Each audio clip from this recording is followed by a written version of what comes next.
So I'm operating in the EU West 1 region, which is the Ireland region here. You should all be able to see that okay. And the EC2 container service, like all services, has its own section in the console. And in common with a lot of new services, actually, the first time that you visit the console for ECS, you'll be presented with this Getting Started guide, okay? And I'm going to use this as the basis for starting this demo this afternoon. But after we've done our quick setup with this service walkthrough, we'll then get into a little bit of console work and show you how to control and operate a cluster for Docker workloads using ECS. So we're just going to get started with ECS here, and we're going to create the sample app that's available to us. And when I do this, you'll see that I'm presented with some information about the containers that are going to be run for me. There's going to be 2 containers that are created, which I'll talk about in a second.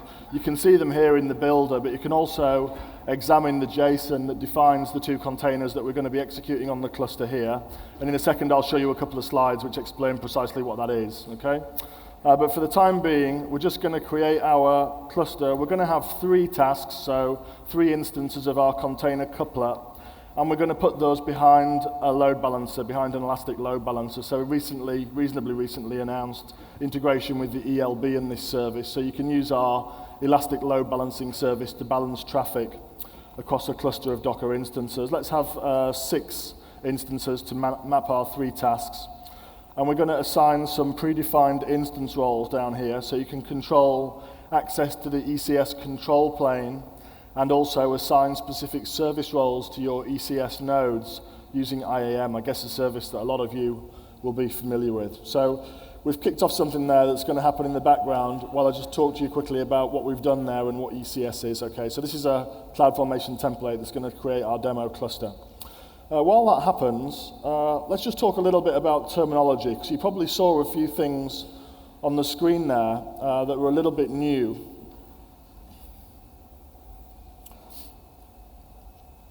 So there's basically 4 different components to working with ECS, okay? The first thing we have is something called clusters, ECS clusters, and these are logical groupings of container instances. So they're instances that are running a specific army, or an army that includes a specific agent to control and orchestrate Docker workloads. They're regional, so you saw we just placed our cluster into EU West 1 in Ireland, so that's where our workloads that we place on that cluster in a second are going to be executed. They form a resource pool, and they're basically starting empty. So you've got a cluster of EC2 instances with a specific army on them. In our case, we've got a Docker-optimized army that's specifically for ECS, which includes a reduced Linux distribution and the appropriate tooling to run Docker workloads and also communicate with our control plane. And that daemon itself is a piece of open source software written in Go that's available on GitHub. So this is our ECS agent. You can take a look at that, and we do actually have customers that have forked that and modified it for their own purposes. For example, to make scheduling tweaks or to change the way in which the agent works. One good example of that is one of our larger startup customers in London. They're running a microservices architecture comprising over 200 microservices. They're in the process of migrating that to ECS at the moment from their previous architecture, and they've forked that agent in order to customize it and make it more suitable for their particular use case. So you're able to do that. Task definitions. These are the things, the logical entities that you're going to run on your container cluster, okay? And the one that we're working with looks like this, okay? Contains a shared data volume, which is a task definition level resource that you can define. That can enable inter-container communication using a shared file area that both containers can read and write from. And we've got that in our definition. We've also got 2 containers, one which contains a simple HTTPD server, which I'll show you in a second, and another which contains actually a very, very simple shell script that just repeatedly writes a HTML file containing the time of day onto the shared file system, into the shared volume, which that HTTP server can then access and serve out for us. And those task definitions are scheduled onto container instances by the ECS service. So you probably saw very quickly in the console, I said I wanted to run 3 instances of my task definition. I created 6 container instances. Because you can only consume each host port, each specific host port once, in other words, port 80 on each instance can only be consumed once, with this particular deployment, half of my instances are going to be used. I'm going to put my 3 task definitions onto my 6 instances, which will leave me with 3 instances that are running a task definition and 3 that are idle. Follow? Yeah? So what precisely is in a task definition? This is a little bit of a painful slide to read. What I've done here is put the 2 containers in the task definition into separate panels. On the left-hand side, you're looking at the task definition for our HTTP server, and we're specifying attributes of that task, of that container inside the task definition. So we're allocating 10 CPU shares. 1,024 CPU shares is a full CPU core, okay? So a small amount of CPU, about 100 of the available CPU. We're specifying a base image, the HTTPD 2.4 image, which we're going to pull from Docker Hub in this case, not using a private repo here. We're specifying the amount of memory budget that we want to give to this particular container, 300 megabytes in this case. We're specifying a mount point, and we're specifying a source volume, which we're defining in this container, and we're going to access from that second container in a second. And then we're exposing a port, like I said, exposing port 80 on that host, okay? That's very simple. And then on the other side, this is one that actually does a little bit more stuff that's customized. We've got an exec command there, which you'll see is a little bit of a hack to create a HTML file on our shared volume that we can access for the purposes of the demo. I'll show you what that does in a second. Once again, we're pulling an image from Docker Hub. In this case, we're using the BusyBox image, which is a multi-purpose execution image for executing common Unix shell commands inside containers. And we're mounting a volume from the other container. So you see there's a cross-reference here. Source container, simple app. We're telling our container here that we're going to have this volume down here, which is called myvol, which comes from the export on that first container that we created. That's how we enable our inter-container communication. And then tasks. So that's our definition. We want to execute that. In this particular example, we're executing 3 instances of that task on our cluster. It's a unit of work, grouping those containers together, and it's executed on that cluster. And there's a couple of things you can do here. I'll show you this in a second. You can run tasks which are one-off executions, okay? So create and execute once. You might use it for scheduling batch jobs or periodic jobs inside containers. Very simple single execution. The second option that you've got is to create a service, and here you have the attributes available to you that we showed a second ago. So hooking that service into an elastic load balancer and making it persistent. And in this case, the service ECS will make sure that you have that number of service instances running at all times for the period which your service is executing. So it will automatically restart instances of your task definition if they fail for any reason, okay? That's a quick walkthrough of what we created. And if we go and take another look at our console, you'll see now that our instances are up and running and our task definition has been created, and we can view our service. So this is the instance. Oh, let me switch back, sorry.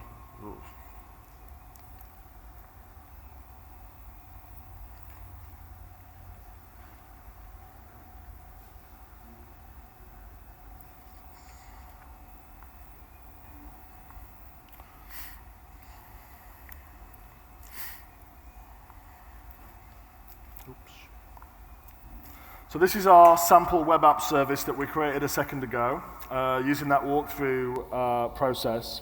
And you can see that we've got 3 instances of our task running down here on our 3 nodes, as we mentioned a second ago. And you'll recall that I connected this service to an ELB, and the load balancer which is connected to this service is available here in the console. So if I open that in a new tab, you can see the load balancer properties will come in from the regular EC2 console. And if we access this endpoint that's available to us here, you'll see that our sample application's now being deployed. So, and if I refresh that, just keep an eye on the date time at the bottom of there, you'll see that our second container is constantly running and is updating that file on the shared file system repeatedly. So we're constantly going to have that time refreshed. Now, I did say that I would be doing a blue-green application deployment today during this demo, so I'm going to show you that right now.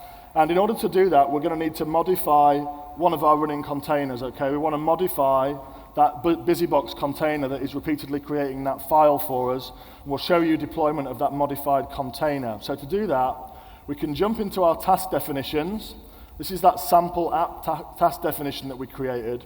And you can see that those same attributes are available here. The containers that we have, also the JSON that was created earlier.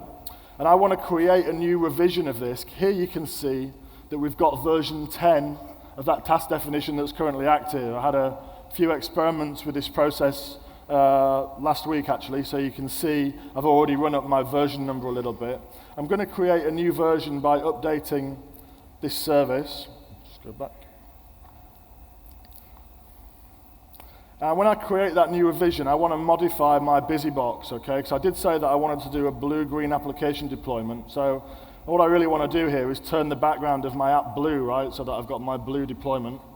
And the way I'm going to do that is just by copying in a well-known color here.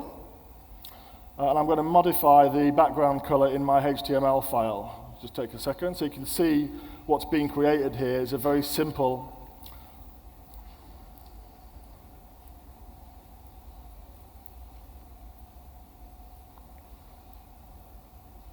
okay.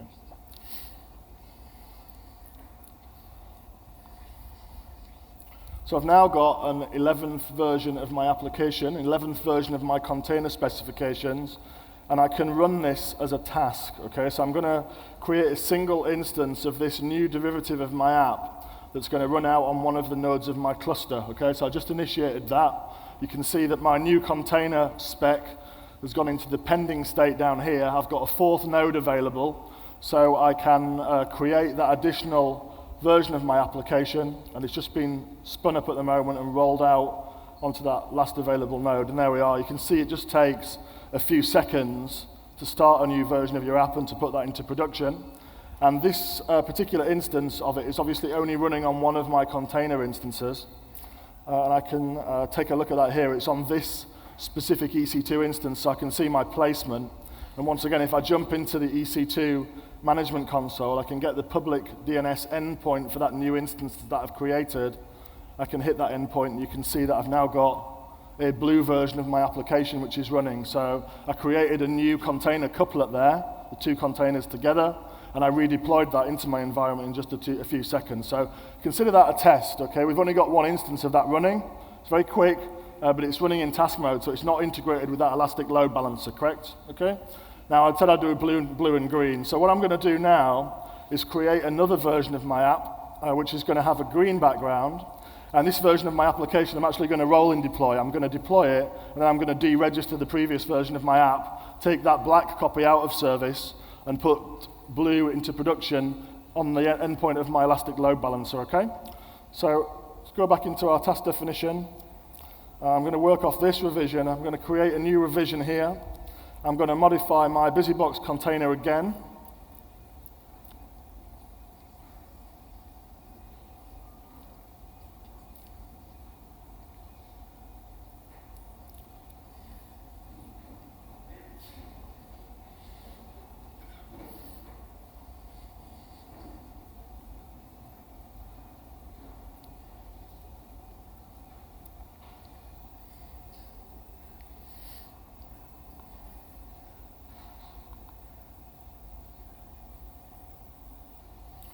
Okay, updating my container and create that. So I've now got another task definition. You'll see I've now got 3 derivatives, 3 versions of this task that I've created. So that's my 3rd version, which is version 12. I can choose to deploy that. And this one I'm going to create as a service. Okay, I'm going to create 2 tasks because I have 2 instances left. I'm going to give it a name, new rev, web app. Recommend using version numbers if you actually do this in the wild. And I'm going to hook that in behind the same elastic load balancer that I was using previously, using the same ECS service role, okay? You see that service has been created. And if I look at my cluster, you can see in my cluster def, I've got a new rev of my web app running there. And that's actually at the moment coexisting with my previous version behind the same endpoint. So if I was to repeatedly hit my load balancer endpoint, which you can see here, you should see that I've got 2 versions of my application that are currently in production behind that.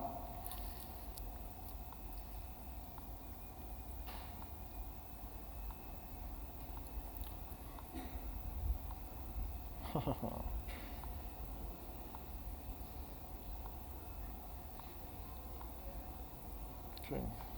it's not working as it should.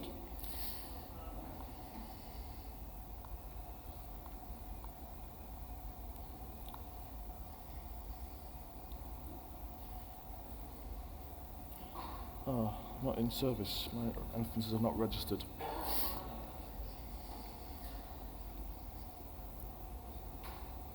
Oh, did I start the wrong version? Okay, let's try again.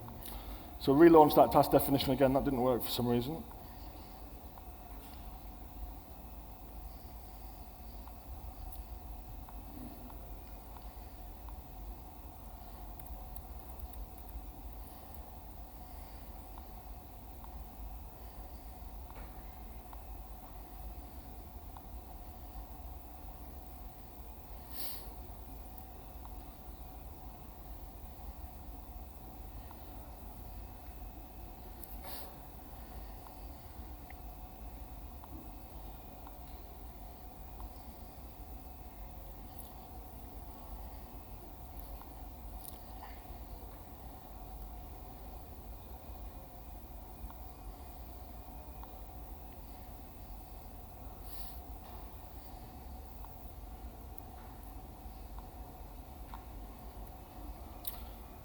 There you can see the final version of that app's running. So, is that working here?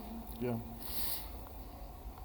So that's just a quick walkthrough of how to deploy services onto the ECS environment using the console experience, the new console experience. We've got time for a few questions. If anyone has questions, we may have. What's the timing?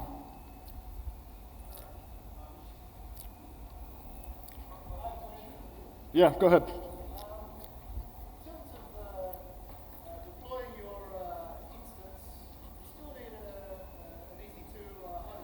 Yeah, so the question is, in deployment, do you still need an EC2 host? And the answer to that is yes. You do need a pool of capacity that you can deploy onto, but it is now possible to auto-scale that capacity pool, okay? So you can use metrics to trigger the creation of additional container hosts that you can then automatically have headroom to deploy into. And it's typical to use memory there as a threshold, because obviously you're deploying with a budget. That's likely to be the thing that's constrained. CPU shares are a little bit more arbitrary, obviously, with them being based on shares, whereas memory allocation is a real number. Second question is in regards to, say, Google App Engine. Yeah.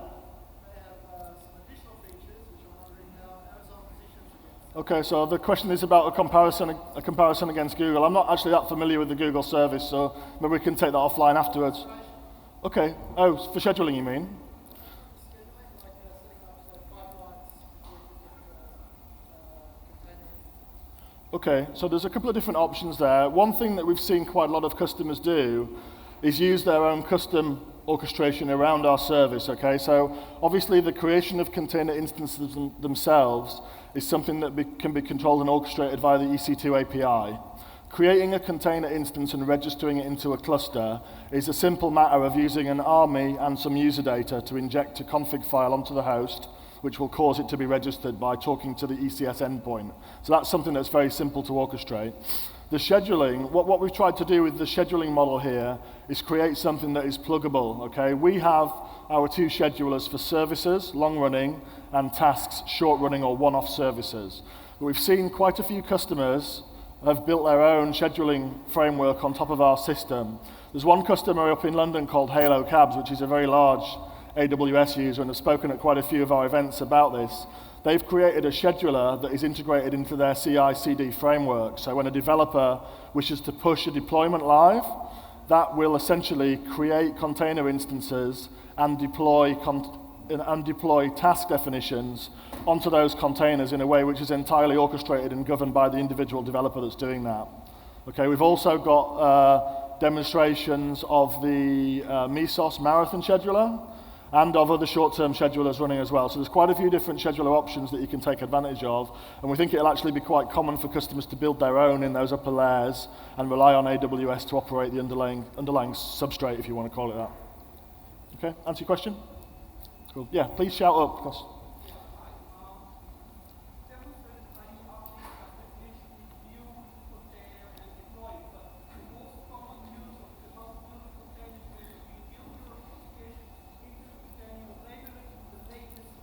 Yep.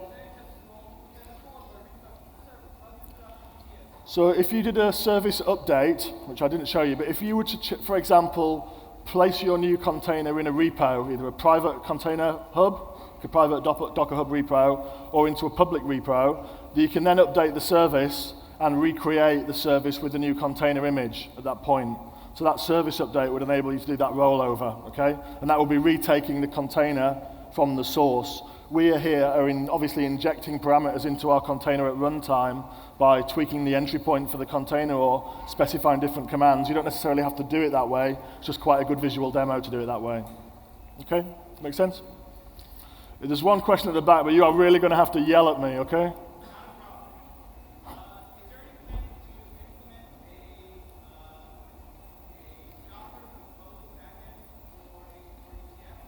Okay, the question was, is there a plan to implement an engine based on Docker Compose? I'm not sure of the answer to that at the moment. I suspect it's quite a frequent request. One thing that you could implement, of course, would be a translation layer that turned your Docker Compose specifications into our task definitions. That should be relatively trivial to do. It's possible that somebody's already done it, but I'm not aware of the status. But that would be the kind of approach that I think we'd recommend to that today. Out of time, I think. It says 20 minutes down here, so. One last question, maybe? Yeah, go ahead, sorry. As the demo you showed on one of the screen forms, you verify the entry point and command. Yep. Is it override the dockerfile? Yes, yeah, that will override the contents of the dockerfile if you modify the entry point and command, yes, yeah. Okay, we're done. Thank you very much. Thank you.